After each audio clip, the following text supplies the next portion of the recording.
मैं इसराइली दारुल हुकूमत में तो पहुंच गया था, लेकिन अभी तक मुझे अपने टारगेट यानी सोनिया का कुछ अता पता मालूम नहीं हो सका था कि उसे तिल अबीब में किस जगह रखा गया है। एक बात बिल्कुल वाज़ेह थी कि पाकिस्तानी लड़की सोनिया यहूदी हुकूमत के बाज़ सियासी और दूर असर मफादात के पेश नज़र एक कीमती सरमाया थी और उसे ऐसी जगह रखा गया होगा जहाँ चिड़िया भी पर नहीं मार सकती थी। मुझे उसी जगह पहुंचना था। इतने में फोन की घंटी बजी। मैं रिसीवर उठाते हुए हिचकिचा रहा था। यहाँ मेरे आते ही ये किसका फोन हो सकता है? मैं अभी अभी अपनी खुफिया एजेंट सोलमी के पास से उठकर आ रहा था। अगर कोई जरूरी बात होती तो वो मुझे बता देती। उसका फोन नहीं हो सकता। फिर मुझे ख्याल आया कि सादिया का फोन हो सकता है। उसने यरूशलेम से मुझे फोन किया हो। लेकिन इतना मुझे मालूम था कि खुफिया एजेंट दुश्मन के पेट में बैठकर यूं एक दूसरे से फोन पर बात नहीं किया करते। फोन की घंटी मुसलसल बज रही थी। ये सोचकर कि हो सकता है कि मेरे लिए कोई जरूरी पैगाम हो, मैंने रिसीवर उठा लिया। मेरे हेलो कहने पर दूसरी तरफ से कोई ना बोला। साफ मालूम हो रहा था कि दूसरी तरफ किसी ने रिसीवर उठा रखा है। मुझे एक इंसान के बाकायदा सांस लेने की आवाज आ रही थी।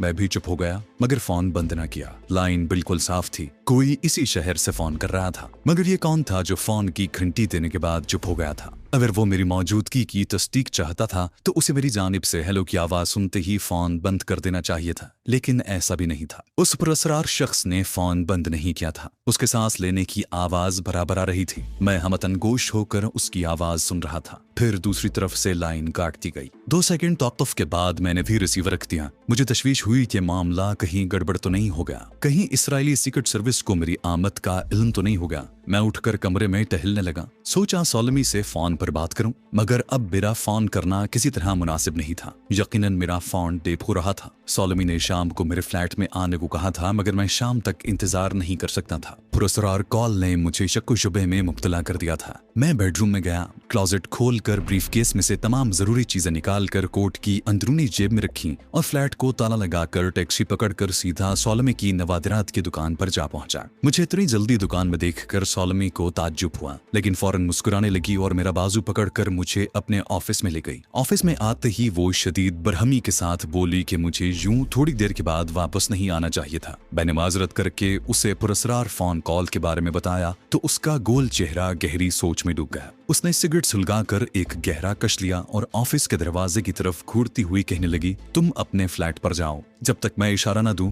मेरी शॉप पर हरगिज मत आना। वो हल्के हल्के हंसती मुझे बाजू से थामे ऑफिस से बाहर निकली और दरवाजे की तरफ बढ़ी। दुकान में सेल्स गर्ल्स और 2 ग्राहक मौजूद थे। दुकान के दरवाजे के पास आकर उसने सरगोशी की कि शाम को तुम्हें मेरा खुफिया पैगाम मिल जाएगा। मैं दुकान से निकलकर फुटपाथ पर चलने लगा। अब मुझे खामखा एहसास हो रहा था कि कोई मेरा पीछा कर रहा है। मैं किसी की निगाहों में हूँ। मेरा गुमान गलत नहीं था, क्योंकि जब मैं अपने फ्लैट में पहुंचा तो देखा कि वहां हर शय उलट पलट थी। किसी ने मेरी अदम मौजूदगी में फ्लैट में घुसकर एक एक शय की तलाशी ली थी। मेरे ब्रीफकेस में से मेरी जाली कारोबारी फाइलें, टी शर्टें, टाइयां, परफ्यूम की शीशी और दूसरी चीजें बाहर बिखरी पड़ी थी। बिस्तर का गद्दा भी उलट दिया गया था। फ्रिज की भी एक एक शीशी को निकाल कर देखा गया था। मशरूब की 2 बड़ी बोतलों को तोड़कर मशरूब सिंक में बहा दिया गया था। मैंने तजब्जुब और तफक्कुर के आलम में सारी चीजों को फिर से तरतीब से लगाया और कालीन पर कदमों के निशान देखने की कोशिश की, मगर कालीन पर जूतों के निशान कहां से आ सकते थे, जबकि तिल अबीब की किसी सड़क, किसी फुटपाथ पर गर्द का जर्रा तक नहीं था। फिर कारपेट और किचन को जाते रनर दोनों का रंग निस्वारी था। ये हकीकत खुलकर सामने आ गई थी कि ये काम यहाँ की सीक्रेट सर्विस का है। मेरी मौजूदगी का इल्म हो चुका है और मेरा पीछा किया जा रहा है। अब किसी भी लम्हे मुझे गोली का निशाना बनाया जा सकता था। अगर दुश्मन ने अभी तक ऐसा नहीं किया तो इसमें भी उनकी कोई मसलहत थी। शायद उसे किसी खास वक्त का इंतजार था। शायद वो मेरे साथ मुंसलिक पूरे सर्कल को पकड़ना चाहते थे। मेरे फ्लैट की अकबी खिड़कियां मेन रोड की तरफ खुजती थी। मैंने उस पर पर्दे खींच दिए थे। कभी कभी मैं थोड़ा सा पर्दा हटाकर सड़क और पार्किंग में खड़ी कारों को एक नजर देख लेता। मुझे वहां कोई शख्स मुश्तबा हालत में खड़ा दिखाई नहीं दिया था। दोपहर के बाद मुझे भूख लगी तो मैंने फ्रिज में से एक बर्गर निकाल कर खाया और कोक का डिब्बा लेकर सोफे पर बैठकर पीने लगा। फिर मैंने उठकर एक बार फिर गौर से दोनों कमरों की एक एक चीज, एक एक कोने का जायजा लिया। जो शख्स तलाशी लेने आया था उसने वहां अपना कोई मामूली सा निशान भी नहीं छोड़ा था। मैं सोफे पर टांगे फैलाकर नीम तरास हो गया और हालात ने जो नया रुख इख्तियार किया था उसके बारे में सोचने लगा। इस तरह सोचते सोचते सूरज बुलंद इमारतों के पीछे गुरूब हो गया। मैंने उठकर पर्दे को जरा सा हटाकर बाहर देखा। इमारतों और सड़क पर बत्तियां रोशन हो गई थी। मैंने भी अपने कमरे की एक बत्ती रोशन की और सोफे पर बैठकर एक पुराने इब्रानी फैशन मैगजीन के वर्क उलटने लगा। दरवाजे की घंटी बजी। मैंने दरवाजे के सुराख में से झांक उठाकर बाहर देखा। बाहर कोई नहीं था। मैं पीछे हटा तो देखा कि दरवाजे के नीचे से किसी ने एक लिफाफा अंदर खिसका दिया था। मैंने जल्दी से लिफाफा उठा लिया। बेडरूम में जाकर उसे खोला तो उसमें एक सफेद कागज पर कुछ लिखा था। मैंने उन्हें डीकोड किया तो ये तहरीर सामने आई। ठीक 9 बजे रात बिल्डिंग के सामान लाने ले जाने वाले दरवाजे से निकलकर अकबी स्विमिंग पूल की पिछली सड़क पर तुम्हें एक स्याह कार खड़ी मिलेगी, उसमें बैठ जाना। कागज के नीचे सॉल में लिखा हुआ था। मैंने उसी वक्त कागज को पुर्जे पुर्जे करके उसे कमोड में बहा दिया। घड़ी देखी, उस वक्त शाम के 7:30 बज रहे थे। जल्दी से क्लोजेट में से ब्रीफकेस निकाला और ड्राइंग रूम में आकर बैठ गया।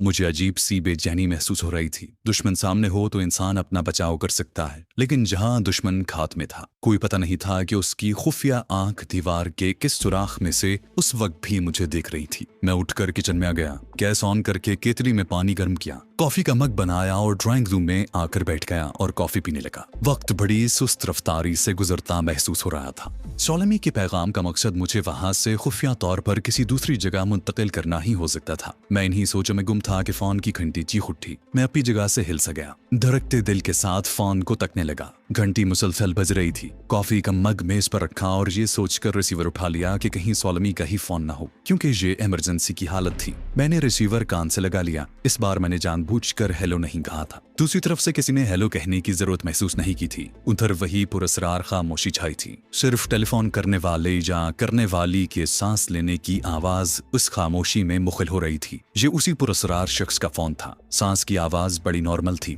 ये आवाज मुझे जानबूझकर सुनाई जा रही थी। इससे मैं यही अंदाजा लगा सका कि ये किसी दरमियाने सेहतमंद जिस्म वाले जवान आदमी की सांस की आवाज है। इस बार पहली मर्तबा मुझे किसी कार के गुजरने की आवाज भी सुनाई थी। ये आवाज दूर से आई थी। इसका मतलब था कि मुझे किसी सुनसान शहरा पर लगे टेलीफोन बूथ से फोन किया जा रहा है, जिसका शीशे का दरवाजा बंद है। कार के गुजरने के साथ ही दूसरी तरफ से फोन बंद कर दिया गया। मैंने भी रिसीवर रख दिया। ये फोन एन उस वक्त आया था जब मैं अपार्टमेंट से खुफिया तौर पर फरार होने वाला था। मुझे तशवीश लाहक हुई कि यकीनन उन्हें मेरे भागने का इल्म हो चुका है और हो सकता है मुझे मारने की कोशिश की जाए या मेरा पीछा किया जाए। ऐसी सूरत में मेरा वहां से फरार होकर दूसरी जगह जाकर छुपना बेकार था, लेकिन मैं कुछ कर भी नहीं सकता था। दिल में तरह तरह के ख्याल आ रहे थे। अजनबी मुल्क का अजनबी शहर था। अपने एजेंट की रहनुमाई के बगैर अपनी जगह से हिल भी नहीं सकता था और अब तो मेरा पीछा भी किया जा रहा था। खामोशी से सोफे पर बैठा वक्त गुजारता रहा। जब मेरी घड़ी ने रात के 9 बजाए तो मैं धड़कते दिल के साथ उठा। एहतियातन मैंने जहरीला सिगार कोट की अंदरूनी जेब में से निकाल कर बाहर वाली जेब में रख लिया, जहां पहले ही से मेरा छोटा सिगरेट लाइटर मौजूद था। ब्रीफकेस उठाया और दरवाजे की गोल हत्थी को आहिस्ता से घुमाया। कॉरिडोर में एक निगाह डाली।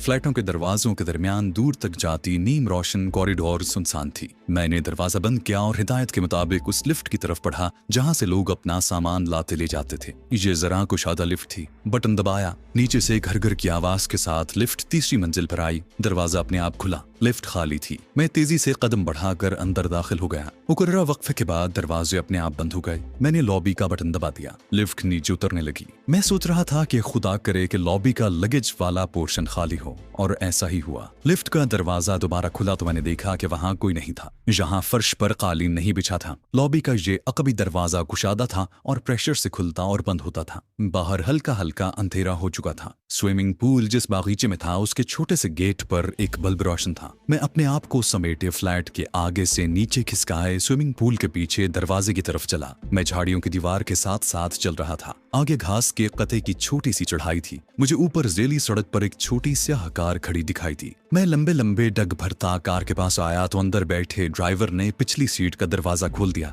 मैं कार में घुस गया। मेरे अंदर दाखिल होते ही कार का इंजन स्टार्ट हुआ और वो सड़क पर एक तरफ को चल पड़ी। उसकी रफ्तार तेज से तेज होने लगी। सड़क से हटकर जगह जगह छोटे छोटे कॉटेज नुमा मकान बने थे जिनमें रोशनियां हो रही थी। जो शख्स कार चला रहा था उसने गोल सी टोपी पहन रखी थी। जिस्म जैकेट में छुपा था। उसने मुझसे कोई बात नहीं की थी। मैं पिछली सीट में कदरे धंस कर इस तरह बैठा था कि पीछे से मेरा सर दिखाई न दे। कार मुख्तलिफ सड़कों से गुजरती एक हाईवे पर आ गई, जहां गाड़ियां तेज रफ्तारी से आ जा रही थीं। हाईवे पर कुछ देर चलने के बाद मेरे ड्राइवर ने उसे बाएं जानिब दूसरी लेन पर उतार दिया। फिर आखिरी लेन पर आ गया। मैं समझ गया कि वो बाएं तरफ मुड़ने वाला है और फिर 2-3 मील आगे जाकर कार बाएं जानिब मुड़ गई। मैंने सर घुमाकर शीशे में से पीछे देखा। कोई गाड़ी हमारे ताक़ुब में नहीं आ रही थी। मुझे कदरे इत्मीनान हुआ। कार उस वक्त ऊंचे ऊंचे दरख्तों के दरमियान एक वीरान सड़क पर दौड़े जा रही थी। यहाँ अंधेरा था। ड्राइवर ने गाड़ी की बत्तियां बुझा रखी थी। गाड़ी एक नशे में कच्चे रास्ते में कंकरियां उड़ाती दौड़ी जा रही थी कि अचानक ड्राइवर ने ब्रेक लगा दी। मैं उछलकर अगली सीट की पुष्ट से जा टकराया।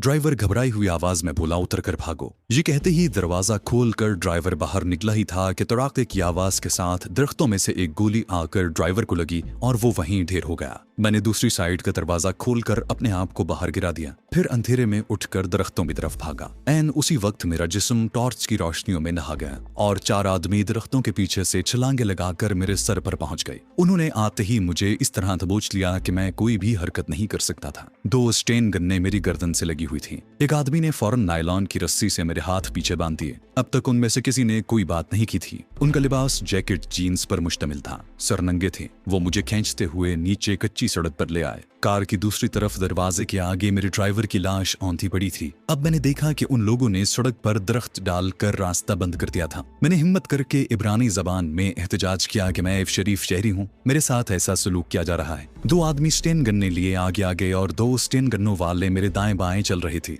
मेरे बाएं जाने वाले आदमी ने उल्टे हाथ का एक जोरदार तमाचा मेरे गाल पर जड़ दिया। मैं बौखला गया, खून खौल उठा, मगर मैं उस तमाचे का जवाब देने की पोजीशन में नहीं था। खून के घूंट पीकर रह गया। तमाचे की आवाज पर आगे वालों ने मुड़कर देखने की भी जहमत गवारा न की। उनमें से एक ने टॉर्च रोशन कर रखी थी। हम सड़क से हटकर दरख्तों में चल रहे थे। मैंने अंदाजा लगाया कि जरूर हमारा ताकुब किया जा रहा था, और जब हमारी गाड़ी हाईवे छोड़कर बाएं जानिब के जंगल की सड़क पर उतरी तो ताकुब करने वालों ने वायरलेस पर आगे छुपे हुए उन 4 आदमियों को खबर कर दी होगी जिन्होंने सड़क पर दरख्त का तना लुढ़का कर रास्ता बंद कर दिया, और यूं हम उनके नरगे में फंस गए। मेरा ब्रीफकेस एक आदमी ने उठा रखा था। ये लोग जंगल में दरख्तों के दरमियान बने हुए लकड़ी के एक बोसीदा और वीरान मकान में ले आए, जहां लकड़ी के खाली फर्श के दरमियान में लोहे की 3 कुर्सियां पड़ी थी। मुझे एक कुर्सी पर बिठाकर मेरे हाथ खोल दिए गए। अगर उन्हें मालूम होता कि मैं एक तजुर्बाकार कमांडो हूं तो शायद वो ऐसा न करते, लेकिन मेरा कमांडो तजुर्बा भी वहां मेरे काम नहीं आ सकता था, क्योंकि 2 आदमी मुझ पर स्टेन गन्ने ताने मुझसे 3 कदम के फासले पर खड़े थे। छत के साथ एक तार से लटका हुआ धीमी ताकत का बल्ब पहले ही जल रहा था। जहां मेरे ब्रीफकेस की तलाशी ली गई।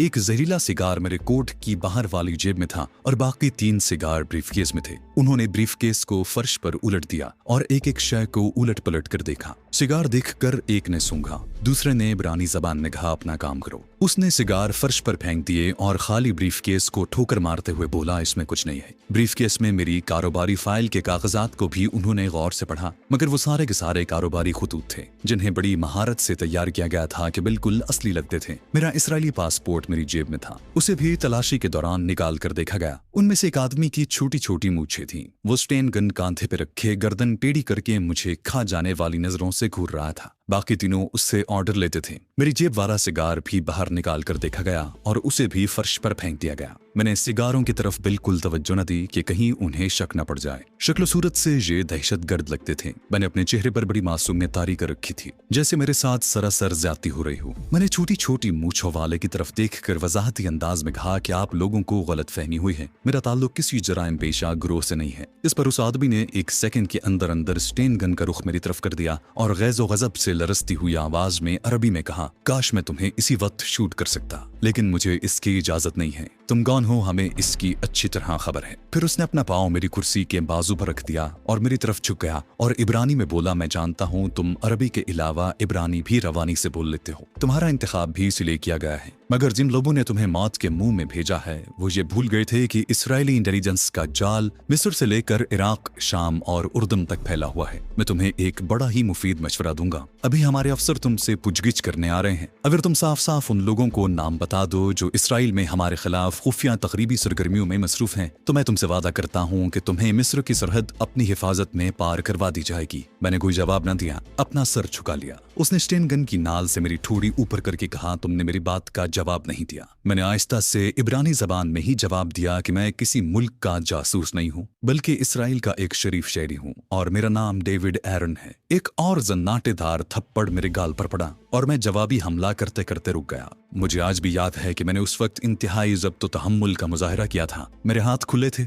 मैं कम से कम उस छोटी मूंछों वाले यहूदी दहशतगर्द को जरूर हल्का कर सकता था, लेकिन उसके बाद मेरी मौत भी यकीनी थी। चुनाचे मैं एक बार फिर खून के घूंट पीकर रह गया। मूंछों वाले यहूदी ने अपने साथियों को लिया और गिराजनुमा कमरे के बड़े दरवाजे में से जाकर उनसे आहिस्ता आहिस्ता बातें करने लगा। मैं उनकी गुफ्तगू समझ न सका। फौरन ही मुझे रस्सी की मदद से कुर्सी के साथ जकड़ दिया गया। 3 आदमी चले गए। उनमें से एक अध खुले दरवाजे में बैठकर सिगरेट के कश लगाने लगा।